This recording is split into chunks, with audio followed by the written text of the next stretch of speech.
dans ce 5e épisode d'Une mère à l'autre, la série de Maman sans tabou qui met à l'honneur des femmes inspirantes. Alors aujourd'hui, nous sommes avec la mère de Mai, celle qui écoute, et pour l'occasion, oui, j'ai le plaisir de recevoir Hélène Dastou. Bonjour Hélène, Bonjour. ravie de te voir aujourd'hui pour parler donc des enseignements de la 5e mère. Alors, avant de plonger dans l'entrevue et puis d'apprendre à te connaître, je vais relire les enseignements et le poème de la mère de Clan. Alors, mais celle qui écoute, la mère de Tioé, la tranquillité et la connaissance intérieure, la gardienne du discernement et protectrice de l'introspection, l'interprète des messages du monde de l'esprit, le conseil et l'inspiratrice, celle qui veille sur l'écoute. Elle nous enseigne à entrer dans la tranquillité et à écouter notre petite voix intérieure, à trouver et comprendre la connaissance intérieure dont nous sommes porteurs dans notre essence spirituelle, à écouter les points de vue et opinions des autres, ainsi que les voix des ancêtres, à comprendre le langage du corps et les pensées non formulées, à écouter avec le cœur. Elle nous enseigne à écouter la vérité. Son poème. Les échos des ancêtres chevauchent les vents du changement, et la voix des êtres de la création appelle en disant mon nom. Les esprits qui chantent sur la brise, le fracas des vagues sur la rive, les battements du cœur de la terre-mère m'enseignent ce qu'il faut écouter. Dans le calme, avant l'aube et le crépuscule, des messages cachés sont délivrés. Semblables au chant de mon peuple, leur rythme me parle. Mes oreilles peuvent entendre cette musique et mon cœur la comprendre. Mère de clan de Tioé, tu peux disposer de moi. J'écoute tes chuchotements sur le parcours que tu vas ouvrir à la rencontre de la voix silencieuse qui vit à l'intérieur de mon cœur. C'est beau, hein? C'est beau, hein?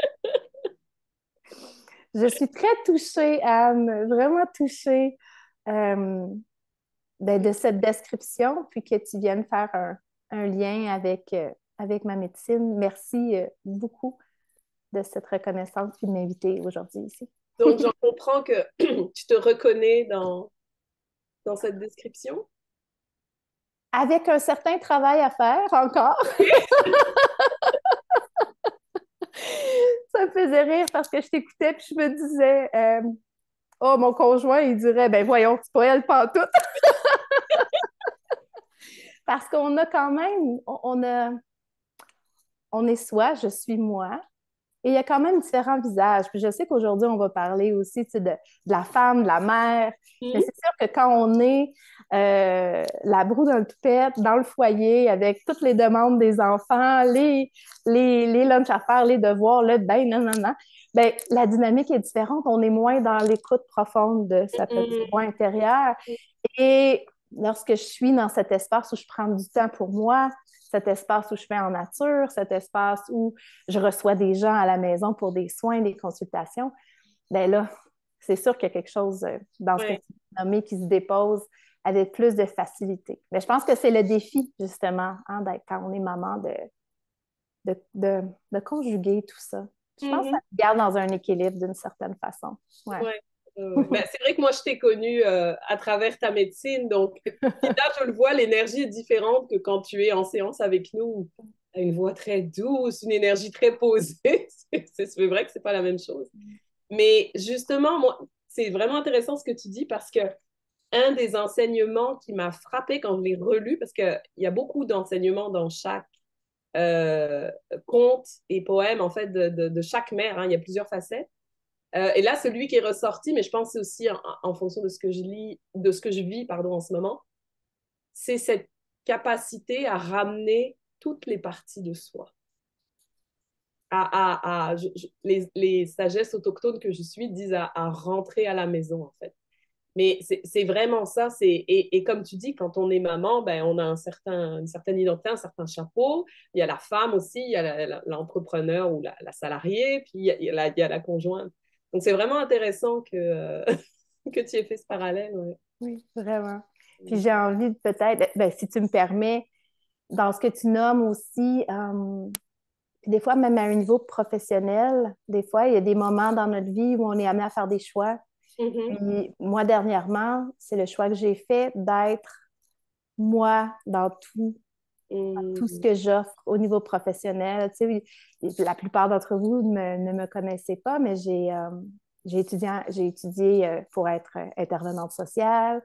Donc, j'ai fait mon baccalauréat et j'ai étudié en intervention pendant des années, des années et des années, jusqu'à ce que je vive un gros événement dans ma vie qui a comme tout basculé. Puis on peut dire maintenant que c'est un cadeau vraiment mal emballé, mais jusqu'au moment où j'ai eu une plainte à mon ordre professionnel et qui a été ouais. Quelque chose de très difficile dans ma vie et qui m'a amené à me, me questionner et me dire, OK, est-ce que maintenant j'ai envie d'être tout ce que je suis partout où ce que je suis. Donc, dans un contexte dans un contexte justement, tu sais, plus, comment qu'on va dire, structurel, plus gouvernemental, ben, il y a des règles, hein, tout est plus comme ça. Et moi, ben, j'étais en train d'avoir envie d'accompagner les gens avec des couleurs différentes, des couleurs plus spirituelles. Donc, ça m'a amené à... En tout cas, j'ai fait ce choix-là au début de mes 40 ans. De me dire, est-ce que j'ai envie d'être séparée puis d'avoir des activités professionnelles qui me demandent d'être comme ça, comme ça, comme ça, puis d'autres activités où je peux être moi. Et j'ai fait ce choix-là d'être moi partout. Puis, ben, j'ai aucun regret. Je pense qu'à un moment donné, il y a quelque chose qui grandit et qui nous force à aller quand on parle de vérité. Je pense qu'il y a un lien à faire ici avec notre vérité. Ouais. C'est vraiment intéressant ce que tu dis parce que juste avant l'enregistrement, on parlait de maladie puis du corps, puis on va en parler parce que c'est en lien avec les enseignements de la cinquième mère aussi, mais euh, j'ai été très malade juste après l'éclipse solaire. Ça a duré 15 jours. Ça m'a ramené dans le corps. Puis quand tu es dans le corps, tu n'as pas le choix de ralentir, d'écouter ce qui se passe. Tu sais. Et ça m'a fait prendre. Et alors, j'ai traversé une période de doute. Tu sais, ma massothérapeute, et elle m'a vue, elle m'a dit, mais je ne t'ai jamais vue comme ça. Tu sais, parce que je suis quelqu'un qui carbure, qui a de la volonté, qui a des idées, tu sais, je me laisse pas abattre, je suis hyper optimiste. Et là, mais j'étais complètement perdue. Et en fait, j'ai eu après une espèce de révélation et j'ai dit, mais. Et il y a non, alors j'avoue que j'ai eu de l'aide. Il y a quelqu'un qui m'a dit, je sens une dualité en toi entre ce que tu portes en toi, qui tu es, puis comme tu dis, tu sais, il y a comme plein de parties différentes. Fait que tu voudrais tu sais, que tout ça prenne forme, que ça voit le jour, et en même temps, tu continues à suivre des formations, des conseils et tout, qui te disent de faire autrement, puis tu sens en même temps que c'est pas pour toi, mais tu continues quand même à les suivre. Et là, ça a fait pouf. Et ça m'a ramené euh, au stage. J'avais fait un stage sur les rêves avec les aînés autochtones, Dominique Rankin et Marie-Jo Tardy, que je suis depuis 2 ans. Et depuis que je chemine avec eux, tu sais, ils ont un oracle avec les animaux. Et depuis que je chemine avec eux, à chaque fois, je tombe sur la chauve-souris. Papa Konajish en algonquin. Et alors, la première fois qu'ils m'ont dit la chauve-souris, j'étais comme ça. Et en fait, elle m'a lu la légende, elle m'a raconté plutôt la légende. Et là, je te jure, j'en avais des frissons, des larmes aux yeux. J'ai dit, mais oui, c'est moi, c'est l'histoire de ma vie. Tu sais, en fait, la chauve-souris, elle trouve pas sa place dans le royaume animal parce que elle a des ailes comme les oiseaux, mais elle n'a pas de plumes. Tu sais, elle a des pattes, mais elle a des ailes. Enfin, tu sais, donc, il n'y a aucun groupe animal, en fait, qui l'accepte, qui la reconnaît comme faisant partie du groupe, en fait. Et donc, elle va voir le créateur et elle lui dit, bah, puisque je ne trouve pas ma place, je vais vivre la nuit, mais moi, dans une grotte, je vais être seule. Et sauf qu'au bout d'un moment, en fait, elle se rend compte que ben, c'est plate d'être seule. Et Et finalement, en fait, les autres animaux ont pitié d'elle et demandent, il y a certains animaux comme la chouette, par exemple, qui dit, ben, moi aussi, je vais vivre la nuit, comme ça, tu sais, je pourrais aller la voir et tout ça. Et écoute, et donc je trouve ça magnifique parce que la première fois que j'avais entendu cette légende, je me questionnais sur la fin de mon allaitement pour ma deuxième. Euh, et c'était un stage pour réconcilier justement la femme, l'amoureuse, la mère, la déesse, enfin, toi, tous les archétypes féminins. Il y en avait quatre, tu vois. Et dans la chauve-souris, il y a quatre règnes animaux aussi. Et en fait, je me suis dit, OK, là, elle m'enseigne à apprendre à réconcilier tout ça en moi, tu sais. Et parce que quand je suis arrivée pour aller dans la hutte de sudation, l'aîné nous dit, ben, si vous êtes allaitante, c'est pas conseillé. Et là, moi, je te jure, je me suis liquéfiée. Je suis comme, mais non, mais moi, je veux vraiment y aller dans le Madado. Je suis venue pour ça. Et donc, ça m'a demandé de choisir, est-ce que je fais passer la femme qui veut vivre une expérience spirituelle avant ou la mère qui a envie de continuer à allaiter. Donc, tu sais, ça m'a beaucoup chamboulé. Et là, quand je suis retournée en janvier, en fait, ce qui est ressorti, c'est, oui, mais c'est quand même les autres qui viennent dans la grotte. T'as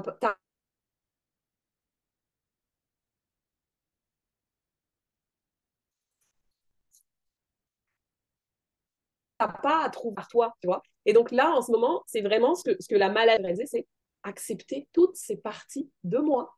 Tu sais, je suis à la fois tu sais, hyper active et tout ça, j'ai besoin du monde et en même temps, j'ai besoin de ma grotte, je suis très silencieuse. C'est un peu comme ce que tu décrivais au début, là, que ton conjoint a une image de toi, puis tu en as une autre, puis tu avais envie de réconcilier tout ce que tu fais dans ce que tu offres. Et ben moi, c'est ça. Et c'est vraiment cet apprentissage. Et je pense que toutes les femmes, à un moment donné, surtout quand on est mère, hein, ça redéfinit, ça rebrasse les cartes un peu. C'est d'essayer de trouver sa place là-dedans. Fait que ça fait vraiment Tellement. écho, vraiment. Merci, j'adore la chauve-souris. Ouais. Oui, vraiment, vraiment. Puis c'est ça, puis c'est sûr qu'on va avoir des chapeaux différents, puis qu'on va peut-être, notre disposition va peut-être être différente selon les rôles qu'on a. Mais je pense qu'à un moment donné, c'est de voir comme au niveau de nos valeurs, tu sais, au niveau de nos intentions, puis au niveau de l'être. Fait que, tu sais, dans le faire, je pense que ça peut changer, mais dans l'être, comme, est-ce que je peux garder cette même disposition de ce qui est important pour moi, puis de vers où je veux aller dans tous mes champs d'activité, dans le fond. Ouais. Ouais. Puis comme on parlait de la médecine du cœur, la médecine, honorer sa vérité, ben, je pense que il y a un beau lien à faire ici. Ouais. Ouais. Ouais. Alors, puisqu'on a commencé avec la maternité, on va poursuivre avant que tu nous présentes un peu plus justement ce que tu offres au monde. Euh, Moi, ce qui m'a beaucoup touchée quand on s'est connus, en fait, avant même qu'on se voit, c'est les échanges, en fait, courriels et de voir que tu étais maman et que tu comprenais ma réalité. Donc, pour les gens qui ne nous connaissent pas, qui connaissent pas notre histoire, en fait, j'ai fait la formation Essence du Souffle d'Annie Langlois, dont tu es la directrice à l'automne passé. Et en fait, dès le début, j'ai trouvé que ça allait beaucoup trop vite et au point où j'ai remis en cause en fait ma participation. Puis je pense que c'était toi qui avais guidé la première, ouais, hein? Oui, oui, je me souviens, celle sur le premier chakra. Le premier chakra, chakra racine, Mhm. où je m'étais sentie bousculée. Et donc, je t'avais écrit pour te faire part de tout ça en disant, mais c'est pas possible. C'est déjà pour moi, prendre un samedi matin de 8h à 11h30, alors qu'il y a mon conjoint, mes enfants, pour moi, en fait, c'était toute une organisation. Et là, en plus de me faire bousculer, enfin, c'était... et, et ça m'a beaucoup touchée, en fait, que tu me répondes en disant, oui, je comprends, c'est moi aussi, j'ai des enfants. Puis parfois, tu y faisais allusion aussi dans tes... tu sais, qu'il y a tes enfants quelque part dans la maison certaines journées, etc. Et en fait, je me suis dit, OK, elle comprend ce que je vis, c'est correct. Puis tu m'avais dit, ben moi aussi, je trouve que c'est trop rapide. Tu sais, je suis quelqu'un qui est plus au rythme de la Terre. Donc, euh, je pense que c'est ça. Puis avec nous, j'ai toujours trouvé que tu avais un côté très, très maternel avec tous les étudiants. Donc, je te connais pas comme maman au quotidien, mais pour moi, il y a un côté maternel qui ressort. Donc, c'est ça. Quelle place ça a dans ta vie, la maternité, aussi par rapport à ton cheminement personnel, à ton cheminement professionnel? Hmm. Comment tu le vis? Comment je le vis? Mm. Je le vis beaucoup plus sainement, je dirais, maintenant. Mhm. Tu sais, ça n'a pas été d'emblée pour moi quand j'étais jeune adulte. C'est pas si clair que je voulais avoir des enfants nécessairement. Je suis une personne pour qui la liberté, c'est vraiment important. Je suis une grande voyageuse, donc ça a été long. Tu sais, moi et mon conjoint, on a quand même été... on s'est rencontrés jeunes quand même, là, on avait 19 20 ans. Puis on a eu nos premiers enfants dans la trentaine. Donc, c'est pour montrer, tu sais, qu'on a quand même fait plein de choses avant d'avoir des enfants. Puis je dirais que ma première grossesse, en fait, c'était une surprise. Donc, c'était même pas planifié, mais je pense qu'il fallait que ça arrive pour que je me rende compte que finalement, j'étais prête à ça. puis que j'y tenais. Parce que ben, cette première grossesse-là a résulté en une fausse couche, mais ça a été tellement difficile pour moi, cette étape-là, euh, en tout cas, c'est comme s'il y a quelque chose qui s'était déposé en dedans de moi puis que je savais que j'étais rendue à cette étape-là de ma vie. Mhm. Euh, donc, j'ai adoré être enceinte, j'ai adoré porter mes enfants. Je suis tellement reconnaissante qu'au Québec, on a cette possibilité-là d'avoir quand même des longs congés de maternité. Euh, mais en même temps, mes enfants sont arrivés dans un contexte où bon, mon conjoint vient d'Europe. Quand il est arrivé ici, il n'avait pas terminé sa scolarité. Fait qu'il y avait comme quand il a décidé de vouloir être un ingénieur, c'était des années d'études là, devant nous. Ben, c'est ça, moi, je travaille dans des organismes communautaires. Fait que, tu sais, les enfants sont arrivés dans un moment où on n'a pas tant d'argent, on n'est pas tant installé. Puis quand mon conjoint a fini l'école, ben, il est parti habiter, il est parti travailler sur des chantiers. Moi, je me disais, quand il va finir l'école, ça va être plus facile, tu sais, on va avoir une vie plus stable. Et là, il a trouvé son emploi de rêve où il partait 2 semaines dans le nord du pays et il revenait une semaine. Alors, ça a été difficile pour moi ces premières années comme mère. Puis en plus, c'est un moment où justement la spiritualité a montré son visage dans ma vie. Tu sais, je viens pas d'une famille où on abordait la spiritualité. Tu sais, moi, j'avais des parents là, qui avaient été forcés à aller à l'église quand ils étaient jeunes, puis ils se sont dit, oh, nous autres, on ne forcera pas nos enfants, puis on n'ira certainement pas passer nos dimanches matins là-bas. Donc, c'était pas quelque chose qui était je dis, maintenant, on sait que la spiritualité, en tout cas, je comprends que la spiritualité et la religion sont quand même deux choses différentes, hein. Mais c'est ça, j'ai pas grandi là-dedans. Euh, donc, pour moi, c'est ça. Quand j'ai commencé à m'intéresser davantage à la spiritualité, puis c'est comme une grande porte qui s'est ouverte, puis je voulais tellement en savoir plus. Mais en même temps, j'étais un peu seule avec mes enfants. Fait que, tu sais, j'ai eu à passer à travers des étapes où je sentais que mes enfants prenaient une grande part de ma liberté. Mhm. Euh, Venait avec ça beaucoup de culpabilité parce qu'évidemment, on les aime. Mais je vivais d'autres défis en même temps. Tu sais, le fait que mon conjoint n'était pas là, je me sentais vraiment seule, je me sentais abandonnée, j'avais de la colère, j'étais fatiguée, très cernée, j'étais moins patiente. Donc, il est venu beaucoup c'est ça, de culpabilité. Mhm. Puis là, c'était beau. Tu sais, on dirait que j'avais cette idée-là que pour bien vivre ma spiritualité, il fallait que j'aie des moments de méditation en silence ou du yoga tranquille.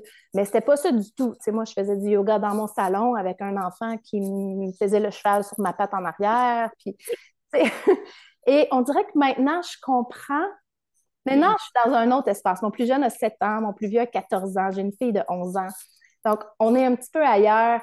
Puis, je comprends que probablement que tout ça a contribué à me garder à me garder en équilibre, puis à me Mhm. garder ancrée sur comme humaine, puis dans la terre. Parce que quand on s'ouvre à notre spiritualité grand, là, ben Mhm. c'est facile de connecter avec le monde plus éthérique, puis je pense que j'aurais pu facilement m'en aller là-dedans. Mhm. Puis le fait de devoir être présente pour mes enfants, ça m'a vraiment permis, je crois, ouais, de rester vraiment ici présente, puis de trouver cet équilibre-là entre la matière et l'énergie, si je peux le dire comme ça. Mhm. Donc, je le vois vraiment comme un beau cadeau. Ouais. Mhm. Mhm. C'est fou, je t'écoutais parler, puis là encore, il y a vraiment beaucoup de choses qui résonnent. Moi, j'ai rencontré mon conjoint tard. j'ai fait beaucoup de choses avant et lui aussi, donc c'est un peu comme toi. En fait, on a eu nos enfants tard et j'étais comme toi. J'ai toujours un énorme besoin de liberté. Je ne savais pas si je voulais être mère, mais bon, quand j'ai rencontré ce conjoint-là, lui, c'était non négociable. Donc, je me suis dit, bon, ben, OK. Il y avait quelque part une partie de moi qui savait que je serais une bonne mère, qui a un côté maternel, je devrais aimer ça, mais en même temps, j'avais pas l'horloge biologique, il n'y avait pas un désir profond. Et comme toi, j'ai adoré être enceinte parce que ça m'a vraiment ramené dans le corps. Je pense que je n'ai jamais autant senti mon corps, mes émotions. Puis il y avait une espèce de confiance avec ça.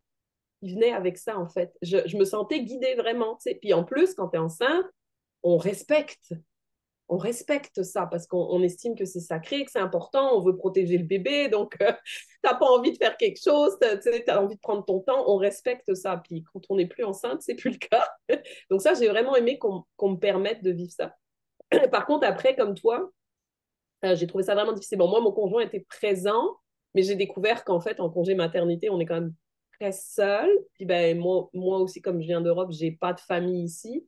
Et je me suis sentie très seule. Et comme toi, de la colère, de la culpabilité. Surtout que, tu sais, c'est surtout mon mari qui voulait des enfants. Puis lui est retourné à sa vie au bout de 3 semaines, alors que moi, j'étais comme 9 mois à la maison avec un bébé à tout à devoir apprendre. Donc, ouais, je pense qu'on est. Puis, ah oui, puis la spiritualité, moi aussi, c'est entré dans ma vie à ce moment-là, en fait. Puis, il y a quelqu'un qui m'a dit, mais c'est pas étonnant que quand un être humain traverse ton corps, en fait, que ça t'amène là. Parce que c'est toute une expérience à vivre, en fait. Et, et, et moi aussi, je suis de plus en plus convaincue, en fait, que c'est la maternité. Je devais vivre ça pour arriver là, parce que j'ai toujours été attirée par tout ce qui est développement personnel, sagesse ancestrale, etc. Mais il faut que ça passe à travers le corps, tu vois. On revient au corps, en fait. Donc, je trouve ça vraiment intéressant. Mhm. Moi, je suis jeune encore, donc ça va, je sens que ça va mieux, mais il y a encore des défis. C'est sûr, c'est sûr. Ça nous ramène au corps, puis ça nous ramène au cœur aussi. Je veux dire, on fait l'expérience de ce que c'est l'amour inconditionnel. Donc, s'il y a quelque chose, tu sais, dans notre spiritualité, moi, je crois, puis, tu sais, on va en reparler peut-être parce que j'ai choisi d'appeler mon entreprise Anahata Medicina, qui est pour moi la médecine du cœur. Mais parce que selon moi, toutes ces modalités qui existent à un niveau spirituel, le but premier, est-ce que c'est pas, tu sais, de nous ramener au cœur? Tu sais, est-ce que le but d'être sur la Terre comme humain, est-ce que c'est pas de se rappeler qu'est-ce que c'est comme d'aimer l'amour à tous les niveaux? Parce que quand on a un enfant, oui, qui nous traverse, ben, on fait l'expérience de l'amour inconditionnel. Puis ça, on s'arrête pas souvent à penser à ça, mais hey, c'est gros quand même, hein? Mhm. Puis, ça fait vraiment écho dans le conte, en fait, elle explique que avant, il y a très longtemps, les gens parlaient le langage de l'amour. Il n'y avait pas de mots. Et qu'en fait, la mission de cette mère de clan, c'est de ramener les hommes à ça, de les ramener dans le cœur, parce que il y a que dans cet espace qu'ils vont avoir accès à leur voix intérieure, qui vont être capables aussi d'écouter les autres puis de les comprendre, en fait. Parce que les mots sont traîtres, parce qu'ils permettent de mentir, etc. Et alors, ce qui est très beau aussi, il y a un lien avec l'enfance, c'est qu'en fait, au début du conte, elle s'incarne euh, et elle est toute seule dans une grotte, dans le noir. C'est pour ça que c'est le noir, sa couleur aussi. Et en fait, elle apprend à découvrir le monde et son corps, ça commence par son corps, juste avec son ressenti, avec les sons qu'elle entend, avec ce qu'elle ressent dans son corps, ce qu'elle touche et tout. Et petit à petit seulement, elle apprend à maîtriser la vue. Et c'est vrai qu'on vit dans un monde où on privilégie la vue sur les autres sens, alors que là aussi, la vue est trompeuse, c'est un peu comme les paroles. Et je trouve ça beau parce que quand je relisais le conte, je me dis, mais les enfants, c'est comme ça qu'ils arrivent sur Terre. Bon, ok, ils voient, mais ils découvrent beaucoup de choses en mettant les choses à leur bouche, parce qu'ils n'ont pas de mots au début non plus. Et ils sont du coup beaucoup plus près de leur corps, de leurs sensations, de leurs sentiments. Et nous, à force d'être dans la tête, on oublie tout ça, là. Mhm. Et il y a des tribus, puis là, je saurais me souviens pas où exactement, là, mais il y a des nations qui vont élever justement, qui vont choisir des enfants pour devenir hommes ou femmes médecine et qui vont justement, ces enfants-là vont passer les premières années de leur vie dans l'obscurité pour les amener justement à développer toute le monde des sensations intérieures et de ne pas se laisser justement influencer ou laisser la vue devenir comme une interférence. Donc, c'est assez très différent de ce que nous on fait, mais c'est assez fascinant aussi. Ouais. Ouais. Mais, sans aller jusque-là, je sais que chez les autochtones aussi, ils sont quand même beaucoup plus connectés à tout ça parce que qu'ils deviennent ou pas des aînés plus tard, ils sont quand même tous, ils baignent tous quand même dans tout ce qui est, alors je me trompe toujours entre cerveau gauche et cerveau droit, mais en gros, tout ce qui est l'intuitif, le féminin, l'écoute de la nature, plus que dans le rationnel. Alors que nous, on vit dans un monde qui met de l'avant ça. Donc, même si on ne va pas jusqu'à l'extrémité de les mettre dans une grotte, mais ils sont quand même, on cultive ça chez eux. T'sais. Et je pense que nous, on ne le cultive pas forcément. Il y a une amie qui m'a rappelé dernièrement une capsule de Sarah Hamel. Je ne sais pas si tu la connais, Non. psychoéducatrice, mais qui est dans l'humour. Et enfin, mais elle a vraiment mis le doigt sur les bonnes choses. Puis, elle fait passer des messages avec humour. Et elle parlait du petit enfant qui met 1 heure à aller à la garderie parce qu'il s'arrête sur chaque fleur, chaque papillon, c'est merveilleux, mais nous, en tant qu'adultes, on a perdu ce sens de l'émerveillement parce que non, il faut qu'on soit à l'heure, alors qu'en fait, c'est beau. Tellement. Tellement. On reconnaît certains de nos enfants là-dedans. Mais oui. Et on va se le dire, on parle trop. Puis c'est drôle parce que ben, j'écoutais, je reviens d'une formation au Nouveau-Mexique, puis j'écoutais le film, je me souviens pas du nom, mais c'est un film qui se passe au niveau de la nation Osage. Et il disait, les Blancs parlent trop. Et c'est vrai, on est toujours en train de babiller, babiller, babiller. Ouais. Puis, je dis pas que c'est mauvais, mais on pourrait gagner aussi à être plus à l'écoute. Oui, puis tu vois, dans le livre, justement, elle dit quand on parle, on n'écoute pas. On n'écoute pas, c'est vrai. Puis on a cette tendance à toujours vouloir rebondir sur ce que dit l'autre, ou au lieu de garder des moments de silence. Ça nous rend inconfortable, en fait, le silence. Alors que quand tu es en présence d'autochtones, c'est ça qui laisse la place, en fait, au ressenti, à l'expérience profonde. Mais oui, on veut toujours mettre Mhm. des mots. Puis je dis ça, puis moi, pareil. Hein?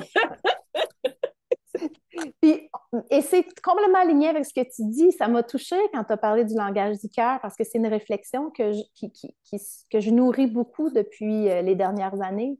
Pour moi, le langage du cœur, j'ai l'impression que c'était le langage du cœur qu'avant, parce que quand on est dans cette tradition-là chamanique, on reconnaît que tout ce qui vit est animé d'une conscience, hein, puis d'un esprit.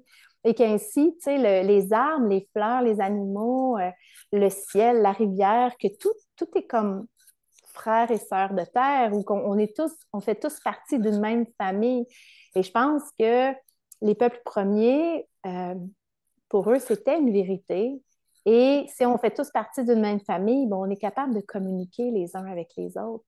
Et comment est-ce qu'on communique? Ben, c'est pas à travers toutes les différentes langues qui existent à travers le monde, c'est vraiment par le cœur. Donc, il faut s'arrêter, il faut être capable de s'arrêter parfois, puis de fermer notre bouche, puis d'ouvrir notre cœur pour être à l'écoute d'un autre type de langage. C'est parce qu'on a pour moi, la nature, c'est notre plus grand professeur. Tu sais, quand je dis la nature, souvent, je veux dire la forêt, parce qu'on est, nous sommes nature. Tu sais, les humains, on fait partie de la nature. Mais bon, je sais que quand je dis les gens, en général, si je dis la nature, on va penser à, justement, les arbres, les fleurs, les animaux, tout ça. Donc, on s'entend, là. Mais on a tellement à apprendre. Mais il faut savoir créer l'espace pour écouter. Ouais, c'est ça. C'est vraiment ça, l'enseignement, puis le parcours de la mère de clan, c'est t'apprends d'abord à t'écouter toi, puis après tu écoutes la nature parce qu'elle a beaucoup de choses effectivement à t'enseigner. Tu écoutes les messages, je ne sais pas comment on les appelle, là, comme on veut, là, Des esprits? Oui, voilà, les esprits, c'est ça. Et Oui. puis, et après, tu es capable d'écouter l'autre, en fait, avec ton cœur. Mais, tu sais, j'aime beaucoup ce cheminement, en fait, ça commence par sa part de soi, ça commence par soi. Et c'est en se connectant avec tout le reste, en fait, qu'on arrive effectivement à englober ça, puis à voir, en fait, ce qui nous relie, alors que nous, on met beaucoup l'accent sur ce qui nous sépare, ce qui nous divise, Hmm. et C'est ça, beau que tu dises effectivement. ça. Puis, tu sais, je dis ça, puis moi encore, là, récemment, j'ai vécu un truc où j'étais en désaccord profond avec quelqu'un. euh, et, et, et en fait, c'est en me connectant. Mais c'est parce qu'en arrière, il y a une blessure, tu sais, ce qu'elle a fait, en fait, ça vient toucher à quelque chose qui remonte à l'enfance et tout, qui n'est pas guéri. Mais en fait, en méditant et en me connectant, en fait, à la nature. C'est ça, la méditation que j'ai écoutée, ça m'a invité à me connecter à l'harmonie, c'est la beauté du printemps, l'harmonie, etc. Et donc à l'harmonie en nous. Et là, en fait, j'ai compris que, bon, il y avait elle à qui j'en voulais, puis une autre personne, puis que ces deux personnes ont des attitudes opposées et complémentaires, et que c'est en fait deux parties de moi que je n'aime pas, tu vois. Et c'est pour ça qu'on... Et juste de prendre conscience de ça, je dis, OK, c'est ça qui se passe à l'intérieur. Ça s'est réconcilié, en fait. Et j'en suis venue éprouver de la gratitude pour ces deux personnes, de m'avoir montré ça. Tu vois? Ça n'empêche pas qu'hier, en les revoyant, j'étais encore... Puis ce matin, j'étais comme... Ça fait 3 matins que je me réveille à 5h30, alors que moi, d'habitude, je dors bien. Et là, je suis comme, OK, c'est qu'il y a quelque chose qui n'est pas guéri. Puis, tu sais, ce matin, je méditais, puis j'étais comme, OK, je lui en veux encore. Puis, il y a une partie de moi qui est comme, ben là, pourquoi tu lui en veux encore? Tu sais, normalement, dans ton cœur, tu as senti que c'était bon. Puis, il y a l'autre qui dit, ben non, ça prend du temps, il y a une blessure, il faut accepter ça aussi, tu sais. Mais ça m'a pris vraiment, j'ai dû me lever du lit, m'asseoir en silence pour réaliser ça, parce que sinon, dans mon lit, tu sais, c'était le mental qui embarquait. Puis je pense que souvent, quand on a des conflits, on est trop dans le mental, on n'est pas assez dans le cœur, et du coup, on n'arrive pas à voir peut-être la blessure de l'autre personne en face ou à comprendre la motivation profonde de sa réaction. Tu sais, on essaye de comprendre au niveau intellectuel, puis quand on essaye même de trouver Puis même avec nos enfants, hein, on est tout le temps en train d'argumenter au niveau rationnel, alors qu'ils sont dans l'émotionnel pur, et on n'arrive pas à connecter à ça. Mhm. Puis ça prend beaucoup d'humilité pour être capable de se regarder de cette façon-là. Puis de voir que quand il y a quelque chose qui nous trigger, tu sais, qui nous active de quelqu'un d'autre, que souvent, ben, c'est parce qu'on porte une partie de ça à l'intérieur de nous, effectivement, parce que sinon, ça ne connecterait même pas, ça ne voudrait rien dire pour nous, tu sais. Donc, mais en général, c'est ça, c'est pas les parties de nous On peut avec voir. lesquelles on est à l'aise ou qu'on veut voir, hein. C'est comme ce qu'on appelle souvent nos shadows, hein, ou nos ombres.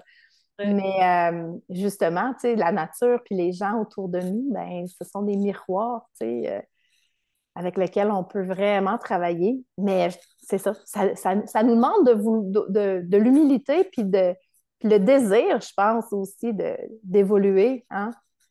Puis Parce que des fois, c'est plus facile de rester dans nos petites crottes, là. ce que vous disiez aussi dans la formation Essence du Souffle, ça demande du courage. Je sais que plusieurs fois, vous nous avez félicité pour notre pote. Puis tu vois, je te le dis, j'ai une émotion qui manque parce que il y a beaucoup de gens qui ne veulent pas affronter ça. Ils aiment mieux rester dans leur façon de fond. Oh mon Dieu, j'ai les larmes aux yeux. Ça, c'est une vérité, ça. Oui, non, oui.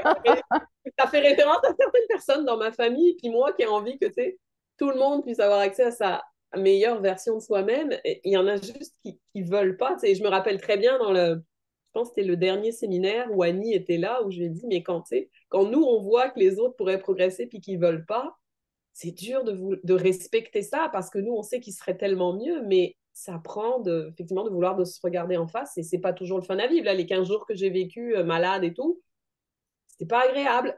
Mais je savais qu'il y avait, comme tu l'as dit plus tôt, il y a un cadeau en arrière. Tu sais, mais quand on le vit, il faut aller jusqu'au bout du truc si on veut que ça, tu sais, qu'on ait toutes les prises de conscience, mais c'est pas le fun. Hein. Fait je comprends qu'il y ait plein de gens qui aiment mieux dire non, non, moi je ferme la boîte, là, j'ai pas envie de toucher à ça, puis j'ai bien fonctionné jusqu'ici, il n'y a pas de raison que ça fonctionne pas. Et Mhm.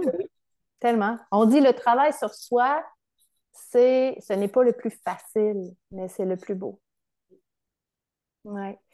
Puis moi, ben, souvent, je me dis, tu sais, des fois, il y a des gens qui font, qui disent des affaires, puis je suis comme, mais voyons donc. Puis, ce qui me revient souvent, j'avais lu dans un livre, tu sais, que chacun fait de son mieux à son niveau de conscience.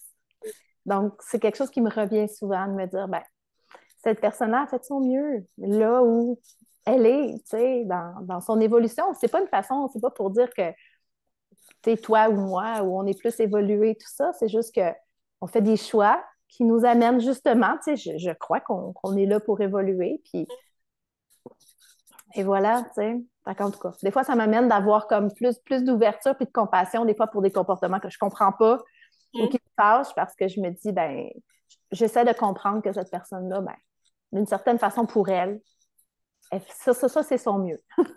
Ouais, ouais, ouais, ouais. Non, ouais. Mais c'est pas toujours évident de prendre les gens là où ils sont. Moi, j'avoue que j'ai beaucoup de mal avec ça, là. Ça me prend effectivement de revenir à moi parce que quand je suis dedans, tu sais, j'y arrive pas sur le coup, en fait. J'ai envie de te demander, qu'est-ce qui t'a amené à développer en fait un intérêt pour la spiritualité, le chamanisme, la médecine du souffle, du cœur. Hmm. Mais je dirais que ma première porte d'entrée, justement, au niveau de la spiritualité, ça a été le yoga pour moi. Donc, j'ai commencé à étudier le yoga parce que je faisais de l'anxiété au début de ma vingtaine. Ok, Euh, donc avant d'être mère, tu avais oui, déjà. avant d'être mère, donc c'est ça. Puis bon, pour moi, il y avait quelque chose qui me fascinait dans les pranayamas. Donc, j'avais vraiment l'impression qu'à travers ces techniques de respiration-là, là, il y avait une clé pour moi qui pourrait vraiment m'aider. Et effectivement, la pratique m'a vraiment aidée parce que j'ai passé de, de- d'une médication pour l'anxiété à ne Hmm. plus jamais avoir besoin de médication à ce niveau-là. Mais c'est sûr qu'il y a un processus. Ensuite, donc, le yoga m'a ouvert une porte sur, moi, au début, c'était plus à un niveau physique, émotionnel. Puis là, je me suis rendu compte que, wow, OK, écoute, là, il y a comme, c'est vaste, là. Puis il y a comme tellement de choses à explorer. Puis là on parlait d'énergie. Puis alors, ça a commencé par ça. Et ensuite, quand j'ai fait ma fausse couche, quelqu'un m'a parlé du Reiki. Moi, j'avais essayé l'acupuncture pendant plusieurs mois et à ce moment-là, je n'avais pas senti nécessairement, j'adore l'acupuncture, donc je ne dis pas que ça ne fonctionne pas, mais pour moi, à ce moment-là, ça avait eu plus ou moins d'impact. Donc, je me suis tournée vers le Reiki, je n'avais aucune idée de ce que c'était et c'est vraiment ce qui m'a aidée. Donc là aussi, encore comme l'intérêt. Puis moi, je suis quelqu'un, quand j'expérimente quelque chose qui fait du sens pour moi, qui transforme une partie de ma vie, il faut que j'en sache plus. Tu sais, je ne peux pas juste faire « Oh, ben c'est cool, faut que je l'apprenne, faut que j'aille plus loin. » Donc, j'ai fait mes formations, mes 4 niveaux de Reiki, en fait.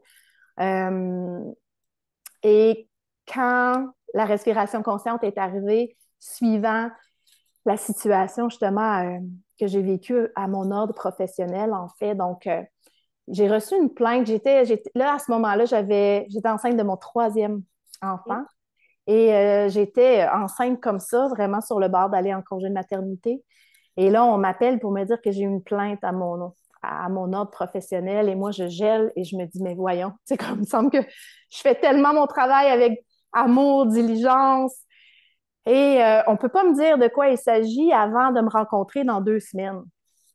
Et là, je ne sais pas si vous comprenez, mais ça, c'est un stress. Hein?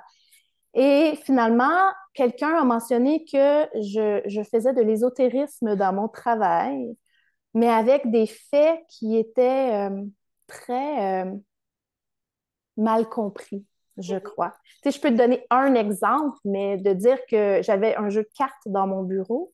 Les cartes, je ne sais pas si vous connaissez, ça s'appelle le tarot de Osho, mais en fait, ce sont des cartes, tu sais, l'aventure, la patience, l'émerveillement. Donc, c'était comme des petites cartes pour donner un message positif, tu sais, pour la journée.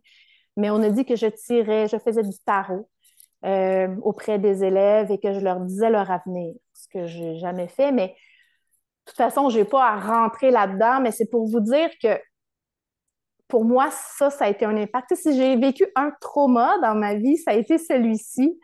Et, et là, je suis allée en congé de maternité. Et c'est à partir de là que j'ai commencé à recevoir les courriels d'Annie, justement, d'Annie Langlois.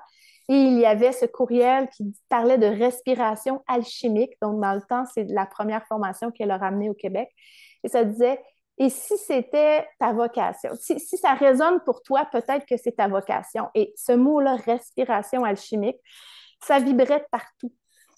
Donc, c'est de là que j'ai entrepris mon parcours en respiration consciente.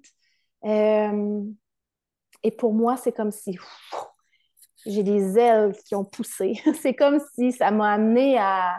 Au début, je le faisais pour moi, mais ça a tellement été transformateur que je ne pouvais pas ne pas partager ça avec les gens. Et là sont venues les réflexions dont j'ai parlé tout à l'heure. OK, est-ce que j'ai besoin d'être divisée au niveau professionnel? Mais c'est épeurant, c'est épeurant de laisser un emploi bien payé avec un fonds de pension. Puis c'est épeurant pour soi, mais quand on a une famille, on y pense encore plus. Quand on a un conjoint qui s'attend à ce qu'on ramène de l'eau au moulin, ce sont des grosses discussions et des grosses décisions à prendre. Donc, en tout cas, tout ça s'est passé à la fin de mon congé de maternité. J'ai pris une année de plus et là, je me suis permis de créer mon entreprise. Puis je vais boucler en disant qu'à travers la respiration consciente, j'ai eu une respiration qui a été complètement, je ne sais pas comment l'expliquer, une respiration très, très symbolique qui a ouvert toute la porte du chamanisme. Donc, j'ai vu, c'est comme j'ai vu le chamanisme. Je l'ai vu comme une personne qui dansait en haut de moi. J'ai été touchée. J'avais les larmes aux yeux. C'est comme si je la regardais, puis c'est comme si je retrouvais une sœur. Puis je me disais, mais comment ça, j'ai oublié que tu existais? Une sœur qui a toujours été ma sœur et j'avais oublié qu'elle existait. Et c'était tellement profond comme expérience.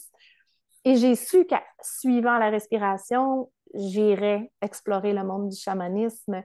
Donc, et là, j'explore toutes sortes de facettes du chamanisme parce que le chamanisme, pour ceux qui connaissent, c'est vaste. C'est tellement vaste, il y a tellement d'approches et de pratiques. Mais donc, c'est là où j'en suis maintenant. Donc, ma pratique de respiration consciente a évolué. Donc, comme tu l'as dit, maintenant, je suis à la direction de la formation, puis je suis remplie de gratitude de pouvoir accompagner les étudiants de cette façon-là. Mais le chamanisme prend aussi beaucoup de place dans ma vie parce que quand on parle de chamanisme, c'est pas juste du faire, c'est un mode de vie. Mm-hmm. Puis, en parallèle ou en même temps, je sais pas, ou après, tu as aussi construit ta propre entreprise basée sur, enfin, en fait, avec toutes tes approches. Oui. Mais ce que j'en retiens, c'est vraiment le cœur, la connexion au cœur. Oui, ben, puis je trouve ça intéressant de voir. Moi, le mot Anahata Medicina, c'est vraiment ce qui m'est venu d'emblée il y a maintenant 6 ans, je crois. Puis, tu sais, des fois, des fois, on évolue tout le temps. Puis, on voit souvent, tu sais, des gens qui vont rechanger justement pour ajuster avec où ils sont rendus, changer leur nom d'entreprise. Puis, moi, on dirait que plus ça va, puis plus, je ne sais pas comment j'ai été guidée pour choisir ce mot-là, mais plus c'est ça. Comme, c'est ça, puis c'est juste ça, c'est la médecine du cœur. Puis en même temps, je dis ça, mais est-ce que ce ne sont pas toutes les médecines qui sont des médecines du cœur? Tu sais, une médecine, qu'est-ce que c'est? C'est quelque chose qui t'amène des apprentissages importants, symboliques, évolutifs, qui t'amènent à connecter davantage justement avec toi, avec ta vérité, à comprendre, à grandir. Donc, pour moi, toutes les médecines, que ce soit justement le Reiki, la respiration constante, le yoga, des pratiques plus justement chamaniques, mais je pense que le but comme, tu sais, on s'en va tous à la même place, là. Je Oui, pense c'est ce que donc. j'ai envie de te dire. Toutes les approches que j'ai essayées, le point commun, c'est de nous ramener dans l'amour, en fait. Et les autochtones, c'est ça qu'ils nous disent. Se rentrer à la maison, c'est s'aimer soi-même, c'est aimer les autres, c'est l'amour, en fait, la réponse à tout, tu sais. Oui, c'est vraiment ça. Exactement. Donc, tu sais, j'ai pas la prétention de dire que parce que mon entreprise s'appelle comme ça, que j'amène les gens plus dans l'amour ou dans la connexion de leur cœur, mais pour moi, c'est une pierre d'assise de ce que je souhaite manifester dans mon travail. C'est comme mon moteur premier, c'est mon intention. Donc, c'est ça, c'est toujours là dans ce que je fais. Ouais. Mais je dois t'avouer que parmi les méditations de la formation, elle est basée sur les 7 chakras. Donc, pour ceux qui ne connaissent pas, il y a des enseignements théoriques et puis des exercices de respiration par chakra. Dans les 7, en fait, bon, j'ai vécu, je pense, 2 ou 3 haha moments, là, comme ils disent en anglais, mais celle du cœur, elle est juste, ah, écoute, après, t'es rempli de gratitude. Et ça m'avait fait ça, en fait, c'est celle-là, je pense, qui m'avait fait décider d'embarquer. Ou quand Annie, elle faisait ses webinaires de pré-vente, de formation, elle nous est passée à travers les 7 chakras un peu plus vite, mais moi, c'était celui sur le cœur. Puis je pense sur sa chaîne YouTube, il y a 1 ou 2 respirations d'1 heure à travers le cœur. Et quand j'avais fait ça, j'étais comme, waouh, c'est puissant, il faut vraiment que j'aille explorer ça parce que c'est transformateur. T'es plus du tout là. T'es en amour avec tout le monde, même, et j'ai envie de dire, surtout des gens avec qui d'habitude ça accroche. Et t'as envie de ça tout le temps. Tu te dis, mais c'est comme ça que ça devrait être dans nos relations, en fait. Si on arrivait à rester là. Et puis c'est ce que nous disent aussi les autochtones, hein, c'est tu sais, quand on fait un cercle de parole, ils nous disent toujours, OK, on parle avec le cœur. Donc, souvent, quand ils font un cercle, en fait, c'est pas dans l'ordre, tu passes le bâton de parole au hasard pour pas que tu sois dans ta tête et que tu prépares, pour que justement tu sois dans le corps, dans l'émotion, dans le choc peut-être même de recevoir le bâton, ou souvent l'inverse, c'est tu t'y attendais en fait, parce que ce que l'autre a dit, ça résonne, puis tu sais. Donc, c'est vraiment j'ai trouvé ça magnifique, en fait, cette expérience. Et dans la formation, puis les musiques aussi que vous aviez choisies, mais ça ouvrait tout. Ça ouvrait tout. Mais c'est que ça nous amène dans cet état d'unité. C'est ça qui arrive. C'est que, tu sais, nous, les humains, on est dans un état de dualité en général. Puis on est les seuls à être vivants à vivre comme ça. On a notre ego qui se questionne, qui se compare, qui se pose tout, c'est ça, qui est toujours un peu un petit frein. Puis quand on arrive à connecter profondément avec notre cœur, c'est comme tout d'un coup, on arrive à toucher à cet état d'unité-là. Cette sensation-là de ne plus être séparé. Puis ben, c'est grand, c'est grand, puis je pense que c'est ça, dans l'amour vers lequel on souhaite, en tout cas, on l'a dit tout à l'heure, hein, comme humain, on pense bien qu'on est ici pour apprendre puis reconnecter avec l'amour, mais c'est ça, un vrai amour, c'est l'unité. Mm. Puis, est-ce que ça a changé le fait de découvrir tout ça, puis de créer ce que tu as créé? Est-ce que ça a changé ta conception ou ta façon de vivre ta maternité, ta relation avec tes enfants? Oui, oui, c'est sûr, parce que ce qui je suis va impact, c'est sûr. Tu sais, mes enfants, tu sais, tout à l'heure, je mentionnais que tu sais, j'ai souvent été un peu parce que impatiente ou irritée, parce que là, tu sais, j'aurais voulu méditer, mais la seule place où je pouvais faire ça, c'est sur mon lit ou dans le salon, puis il y a toujours quelqu'un qui vient, même quand tu es aux toilettes, tu sais. Mais à un moment donné, je pense qu'on apprend. Tu sais, il y a un grand apprentissage à faire là-dedans, de montrer cet état-là intérieur, là, cet état-là que tu veux cultiver là, de présence à toi. Mais il se fait à travers tous ces petits moments-là aussi. Tu sais, c'est pas juste. Tu sais, c'est bien plus facile. Ben, j'ai envie, je vais le dire comme ça, mais tu sais, je pense que c'est plus facile de méditer quand tu es un moine en haut d'une montagne, au Népal, par exemple, que quand tu es dans ta maison avec justement 3 enfants qui ont toutes des questions et qui ont faim. Puis... Donc, mais c'est cet exercice-là, tu sais, je trouve qu'il y a quelque chose de très riche dans l'expérience humaine. Et quand on choisit d'être parent, de dire comment est-ce que je peux transposer justement ces enseignements-là qui viennent à moi, mais les vivre dans le quotidien. T'sais. Puis là, j'ai l'impression que j'ai pris ta question puis je l'ai un peu transformée parce que c'est ça qui m'est venu comme réponse. Fait que je ne sais pas si ça répond, je me souviens même plus, on dirait ce que tu m'as posé exactement, si ça l'a impacté en fait, mais c'est sûr que ça a un impact dans...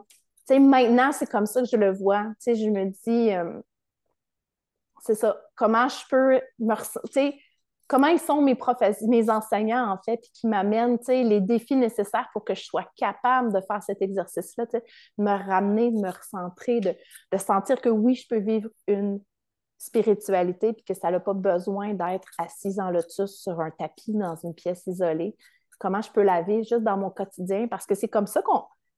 Ben, idéalement, j'imagine que c'est comme ça qu'on devrait la vivre, notre spiritualité, pour la transmettre, pour la partager, pas la vivre tout seul dans notre coin, mais que ce soit quelque chose qui se vit en communauté, dans le fond, là. Mais ta réponse, elle est formidable, en Ouais. fait, parce que tu ouvres à plus grand, puis c'est bon parce que ça montre aux mamans qui se disent, ah, mais moi, j'ai pas le temps de méditer, il n'y a pas de silence chez moi, que, en fait, c'est possible. Et puis, autant, moi, j'encourage quand même à avoir des moments vraiment juste à soi parce que c'est extrêmement nourrissant. Puis s'il faut partir de la maison, tu sais. Mais comme tu dis, c'est important d'être capable de le cultiver au quotidien. Il y a quelqu'un une fois qui m'a dit méditer, c'est pas juste être assis sur son tapis, là, ça se fait au quotidien. C'est poser une question à l'univers, puis en faisant d'autres choses, en fait, rester connecté à ce qui se passe en soi, puis tout d'un coup, on va avoir la réponse. Tu sais, c'est pas toujours. Puis, je connais des personnes qui méditent en dansant, par exemple, parce que rester assis, ça rejoint dans la conception autochtone du monde aussi. Il n'y a pas de séparation entre la spiritualité et la vie de tous les jours. C'est tout ce qu'on fait et de l'ordre spirituel, en fait, et tout est enseignement. Et notamment, Dominique Rankin nous répète toujours, vos plus grands enseignants, c'est vos enfants. Regardez-les aller, c'est une méditation en soi, il y a quelque chose à en tirer. Tu sais, mais oui, c'est un défi, surtout que, comme tu dis, quand on est maman, on est tout le temps interrompu. Mais moi, tu vois, ça m'a mis, justement, ça m'a montré que, autant je suis très sociable et tout ça, mais j'ai besoin de cet espace et j'en avais pas pris conscience avant d'avoir des enfants. J'ai besoin de ces moments-là parce que, oui, j'ai beaucoup d'énergie et tout ça à donner aussi aux autres, mais pour être capable de donner ça, j'ai besoin de me ramener, j'ai besoin de trouver ces petits moments. Et moi, ça a passé par une étape où j'ai dû mettre sur ma porte. Alors, au début, je l'avais écrit, mais là, après, je me suis fait un beau petit truc sur Canva avec une personne qui médite. J'ai marqué Maman médite, reviens plus tard. Ben, je peux te dire que même celle qui lit pas, d'aller chercher sa sœur. Estelle, qu'est-ce qui est marqué? Puis, elles comprennent parce que sinon, j'avais beau fermer la porte, elle frappait quand même. Je dis, mais tu sais, quand tu frappes, ça me dérange quand même dans ma méditation. Et en même temps, les fois où ça arrivait, je me dis, OK, c'est pour apprendre à me recentrer, c'est pour voir, OK, qu'est-ce que ça provoque en moi? Donc là, j'allais justement écouter qu'est-ce que ça faisait en moi quand on me dérangeait. Et moi, ça m'a permis de voir justement que ben, je me fais souvent déranger. Puis je l'avais dit, je pense, je l'avais conscientisé dans la toute première respiration sur la racine, que je ne mettais pas des limites claires. Je laissais toujours, tu sais, ma salle de méditation, comme je disais, la porte était ouverte. Quand je méditais dans ma chambre, c'était pas fermé non plus. Donc, les gens rentraient.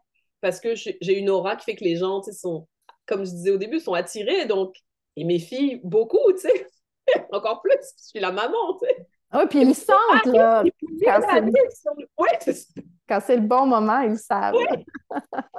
Mon mari peut lire tu sais, sa Kindle dans le sofa, là. Ouais. Elles ne vont pas aller le déranger. Et puis moi, elles vont venir me voir. Je dis, mais écoute, mais maman aussi. Elle me dit, mais papa, il est en pause. Je suis comme, ben moi aussi.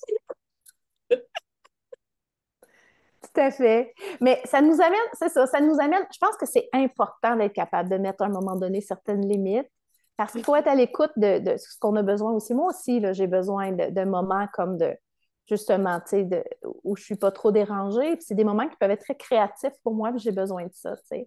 Mais en même temps, j'ai moins de culpabilité que j'en avais à ne pas avoir des longues pratiques, par exemple. Tu sais, moi, je vais prendre un verre d'eau, je vais boire, puis je vais dire merci à l'eau, puis je vais prendre, tu sais, je vais vraiment sentir la fraîcheur qui est là, puis je vais comme être tellement, oh, merci, tu sais. Je peux faire une cohérence cardiaque dans mon auto quand je vais chercher les enfants à l'autobus. Je peux sentir justement, tu sais, l'eau qui coule puis qui nettoie quand je prends ma douche. Donc, il y a plein de petites occasions comme ça aussi dans notre quotidien, tu sais, mais tu sais, que j'ai été amenée à prendre. Donc, pour moi, maintenant, c'est ça, je suis plus là-dedans, là, tu sais, des grandes pratiques de 2, 3 heures. Puis je suis bien correcte avec ça. C'était la cohérence cardiaque pendant que j'allaitais. Mais oui. J'ai remarqué, quand on le fait, ça calme aussi le bébé, en fait. Quand toi, tu reviens Oui. dans cet espace. Mais souvent, en fait, je pense qu'on se sent dérangé parce qu'on est encore trop là-haut, en fait. C'est que quand tu es vraiment là, eux vont le sentir. Fait que soit ils vont pas te déranger, soit eux-mêmes, ça va les calmer. Mais, mais c'est pas évident à trouver. Et je trouve que ça revient à ce qu'on disait au début, cette capacité d'émerveillement des enfants, c'est de se dire, oh, waouh, de l'eau, c'est... Les enfants, ils ont ça, tu sais, de se dire, Mhm. waouh, tu sais. Je me rappelle, là, on est au mois de mai, la première fois qu'il y a eu tous les pissenlits dans mon jardin, je me suis dit, oh là là, non, il va falloir que j'arrache tout ça et tout. Et ma petite qui regarde, elle dit, oh, maman, c'est magnifique, il y a plein de fleurs jaunes dans le jardin. Mais je te jure qu'après ça, j'ai plus envie de prendre ma place. Et puis on les Elle aime, a les pas la pissenlits. beauté. Comment? On les aime, les pissenlits.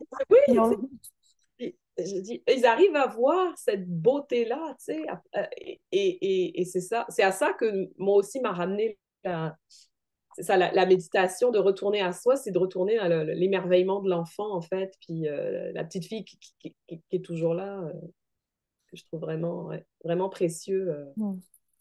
dans mon enseignement. Il y avait autre chose que je voulais te demander, puis là, ça m'est Vas-y. passé. Oui, ben, par rapport à tout ce qu'on disait, est-ce que tu aurais, je sais pas moi, un conseil pour les mamans qui nous écoutent pour justement qui n'arrivent pas à, à écouter, tu sais, ou qui ont de la difficulté d'être toujours interrompu ou d'avoir des moments pour soi ou de Hmm. Se cacher dans son garde-robe. Non, c'est pas vrai. et fermer la porte. On a tous fait ça, non? On a tous fait ça. Un truc que j'avais lu, c'était fermer la porte des toilettes. Je suis comme, non. Mais ben, c'est pas un truc nécessairement pour pouvoir trouver plus de temps pour soi, mais je pense que c'est de changer peut-être sa façon de voir les choses, tu sais, sa perception justement de ce que c'est nourrir sa spiritualité, puis comment justement ça peut juste se faire dans plein de petits gestes du quotidien.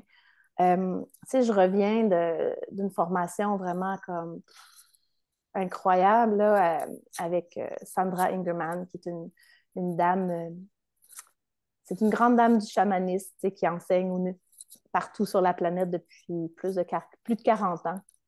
Et en même temps, elle est d'une humilité, d'une simplicité incroyable. Et on a commencé avec ce qu'elle appelle médecine de la terre, médecine pour la terre. Puis elle nous ramenait dans cette simplicité-là de dire que la plus grande chose qu'on puisse faire euh, au sein de notre spiritualité, c'est de revenir à ce qu'on dégage au niveau de nos paroles, au niveau de nos émotions. Euh, si on est capable, juste si on est capable de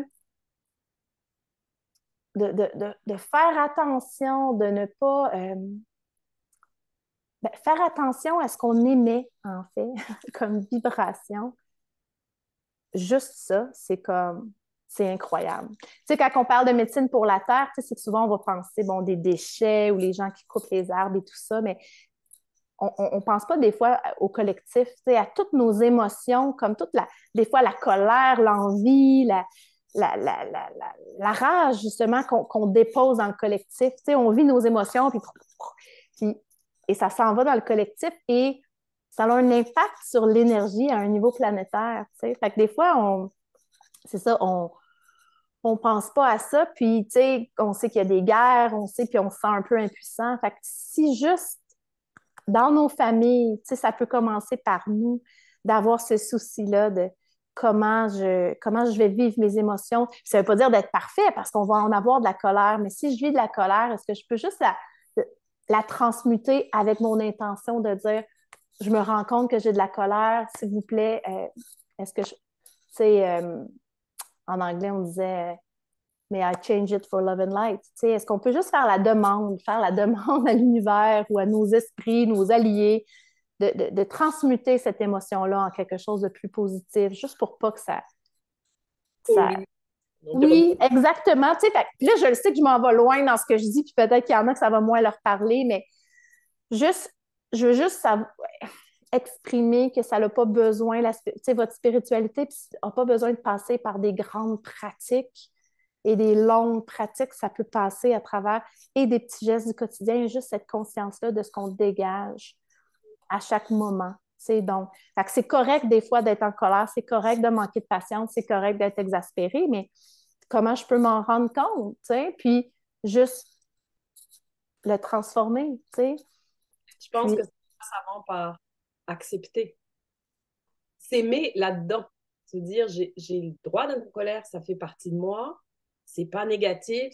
Et souvent, on veut changer ça parce qu'on n'aime pas ça, en fait. Mais c'est de se dire, c'est correct. Tu sais, un peu comme je disais au début, là, que moi, je m'en voulais un peu d'être fâchée après cette personne, mais on est humain, on éprouve ça. Tu sais, cette émotion m'a montré justement qu'il y avait quelque chose en arrière. Mais c'est de s'accepter là-dedans.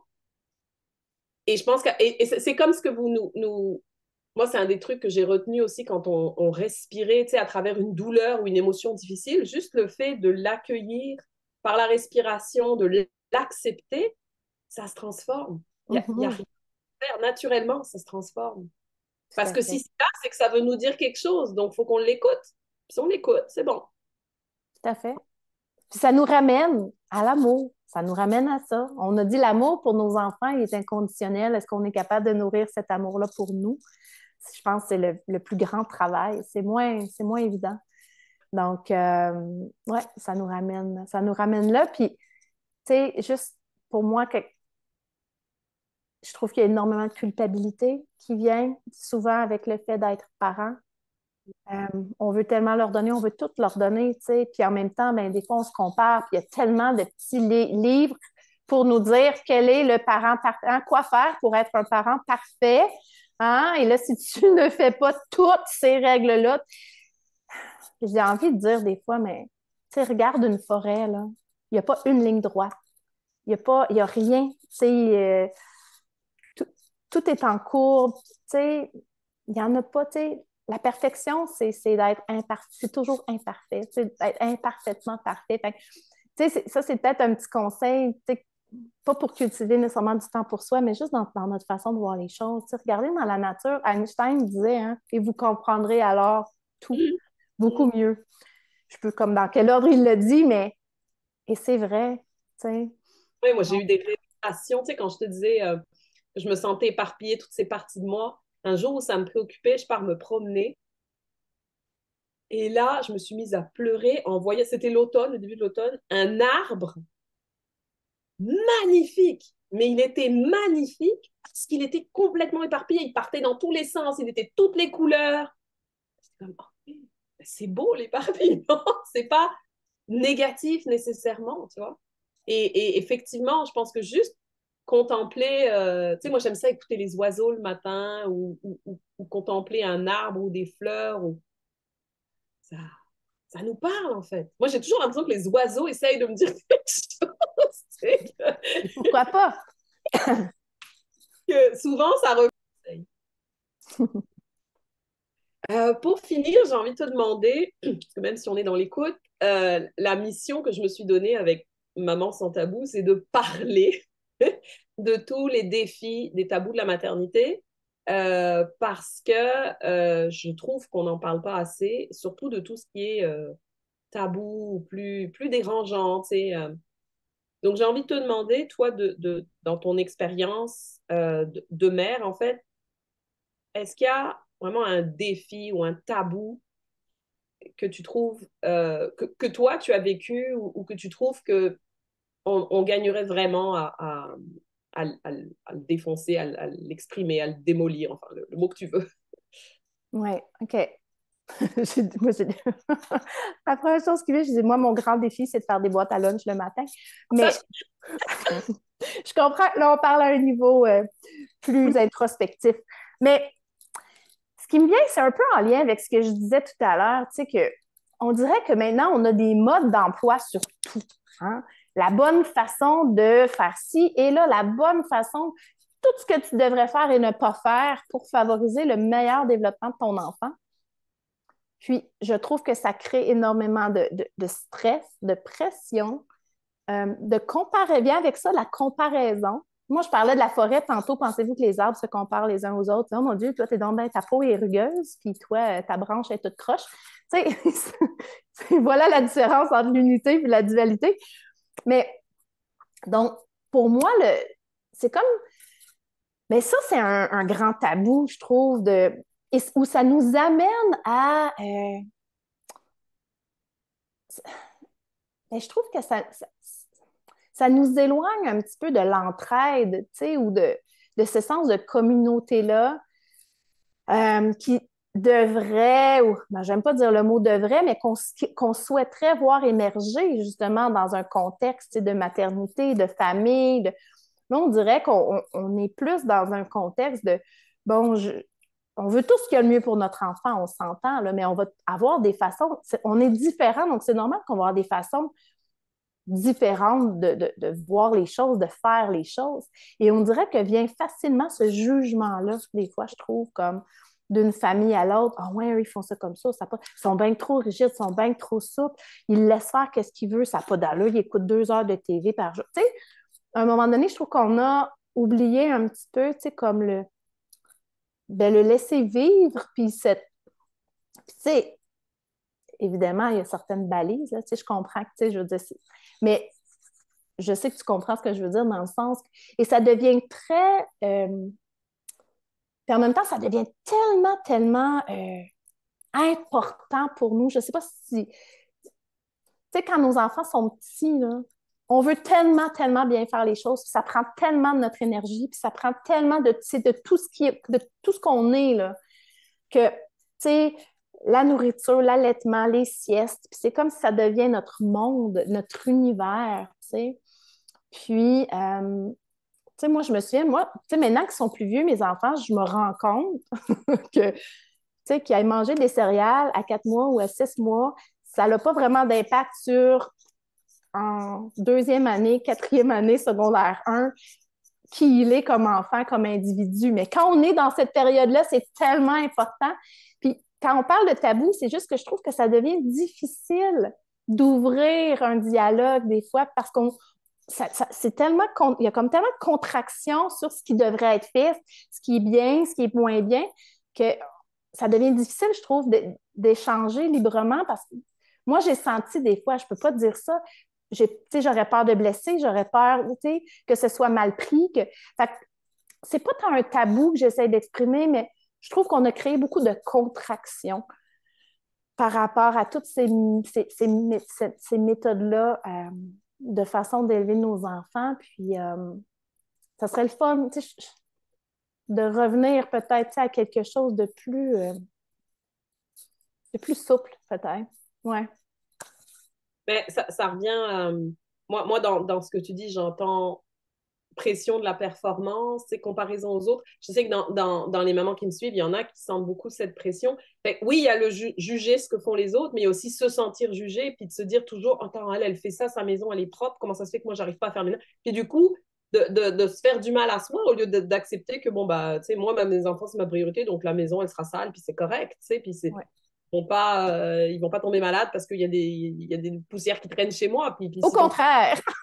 développer leur système immunitaire, mais c'est d'accepter effectivement ça. Puis comme tu dis, c'est beaucoup engendré par tous les livres qui nous disent comment faire et aussi, je trouve, par les réseaux sociaux, tu sais, qu'il y a beaucoup d'images un peu fausses. Tellement. On se laisse beaucoup influencer par ça. Puis c'est ce qu'on disait au début, c'est revenir à soi, c'est écouter soi. Moi, ça a été mon plus grand défi, en fait, dans la maternité, de dire, OK, je sais pas comment faire. Fait que moi, je vais chercher la réponse dans les livres, je vais regarder ce que les autres font. Et en même temps, je sentais qu'il y avait des choses où j'étais différente. Tu sais, moi, là, quand je voyais les mamans qui disaient oh là là, j'ai hâte que mon enfant aille à la garderie, non, qui disaient l'inverse, pardon, oh là là, ça va me briser le cœur, comment vous avez fait, etc. Alors que moi, j'étais comme non, moi, j'ai hâte. Je n'ai pas en parler parce que je vais me faire ramasser. On va me dire mais c'est quoi, t'es sans cœur, etc. Mais Tu c'est sais, exactement ça que je. Oui. c'est. Mais oui, je suis d'accord. Et oui, non, pour moi, c'est effectivement un tabou de se dire on a tous des façons de faire différentes. Puis j'aime beaucoup ta comparaison avec les arbres parce que ce qu'on voit pas, c'est qu'en fait, les arbres en dessous, ils sont tous, les racines sont tous interreliées. Et en fait, si on le voit parfois, moi, je trouve ça magnifique. J'ai un boisé près de chez moi qui n'est pas très beau, mais à chaque fois qu'il y a un arbre qui est brisé ou qui tombe, il s'appuie sur un autre. Ouais. Il y a un autre arbre à côté comme pour le soutenir. Et ça, moi, je trouve ça, à chaque fois que je vois ça, je suis comme, ah, tu sais, Et par c'est les racines, je veux dire, le réseau de racines sous la terre, c'est incroyable. Et avec toutes les. Il y a des champignons qui viennent se mettre là-dedans.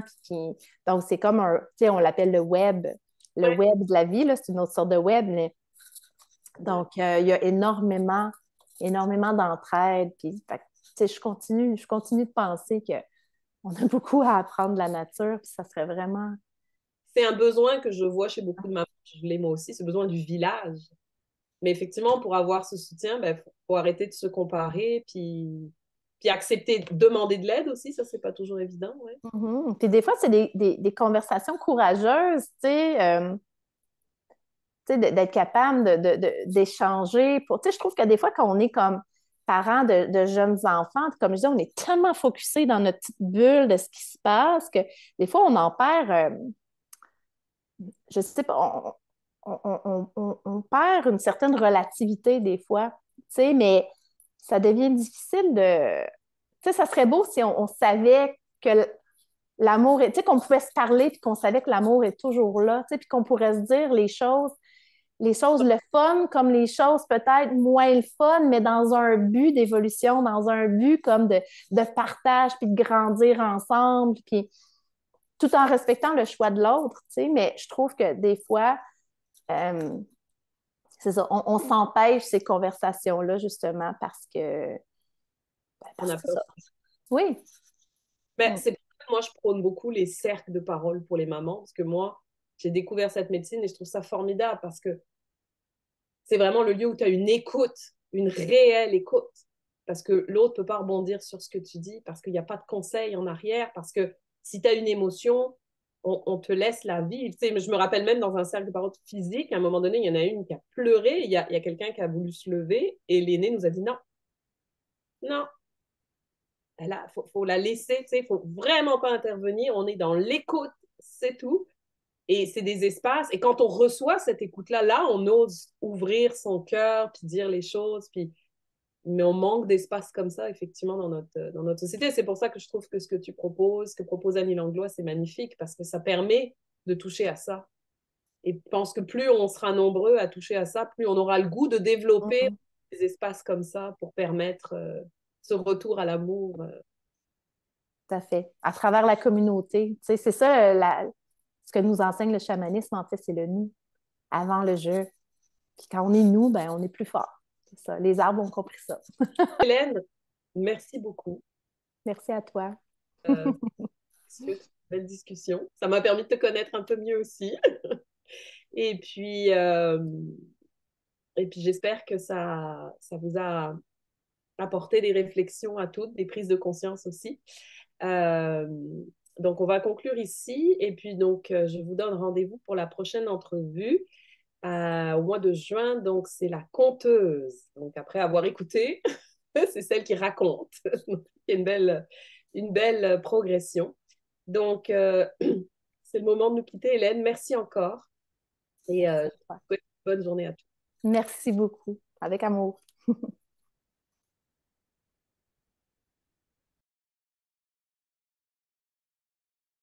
Kimbalala.